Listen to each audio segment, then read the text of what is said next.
அனைவருக்கும் வணக்கம். மதிப்பிற்குரிய எங்கள் அண்ணன் அண்ணாமலைக்கு ஐபிஎஸ் அவர்களின் வழிகாட்டுதல் படி போன மாதம் போதையில்லா தமிழகத்தை உருவாக்க மாதம் முழுக கலைப்பணி செய்த மாதிரி இந்த மாதம் சுற்றுச்சூழல் மாதமாக அறிவிக்கப்பட்டு அண்ணன் வைகை ஆத்தை வந்து சுத்தம் பண்ணிட்டு போயிருக்காரு. அதை தொடர்ந்து இந்த மேற்கு சட்டமன்ற தொகுதிக்கு உட்பட்ட இந்த கோயில் பாப்பாவுடியில் உள்ள இந்த மயானத்தை எங்கள் வீத லீடர்ஸனுடைய மேற்கு தொகுதி மற்றும் பிற தொகுதியிலிருந்து எல்லா வாலண்டியர்ஸும் நாங்கள் இங்கே வந்து இந்த மயானத்தை சுத்தம் பண்ணிக்கிட்டு இருக்கோம்.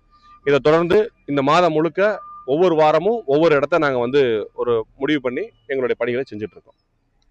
இந்த இடத்த ஏன் தேர்ந்தெடுத்தீங்க? அதாவது நீர்நிலை ஆகாயம் மாதிரி இதுவும் ஒரு முக்கியமான இடம். இங்கேதான் வந்து எல்லா மனிதர்களும் பாகுபாடின்றி ஒரே இடத்துல வரக்கூடிய இடம். இந்த இடத்தையும் தூய்மையா வச்சுக்கணுன்ற எங்களுடைய விருப்பத்துக்காக நாங்கள் இந்த மயானத்தை சுத்தம் பண்ணிட்டு இருக்கோம். இங்க இருக்கிற எல்லாருமே அண்ணனை நேசிச்சு அண்ணாமலை அவர்களுடைய வழிகாட்டுதலை முழுமையா ஏத்துக்கிட்டு வாலண்டியர்ஸா தான் என் கூட வந்து பயணம் பண்ணிட்டு இருக்காங்க. இங்க இருக்கிற அத்தனை பேரும் ஒவ்வொரு வாரமும் என் கூட சேர்ந்து அவங்களுடைய முழு நேர ஞாயிற்றுக்கிழமை என் கூட செலவு பண்ணி எல்லாம் களத்துல நின்று வேலை பார்த்துட்டு இருக்காங்க. பெரும்பாலும் இங்க வரது காரணமே மதுபாட்டில் தான். இங்கேயே மதுபாட்டில் நிறைய கிடைக்கும். அதை சுத்தம் பண்றதுக்காக தான் இங்க வந்திருக்கோம். முதல்ல வந்து அடிப்படையை சுத்தம் பண்ணிட்டா அந்த வர்றவங்க கொஞ்சம் தயங்குவாங்க. இங்க சுத்தம் ஆயிடுச்சுன்னு வேற இடத்துக்கு போயிருவாங்க. அதுக்காக தான் மெயின் இந்த இடத்த நாங்க வந்து இன்னைக்கு சுத்தம் பண்ணியிருக்கோம்.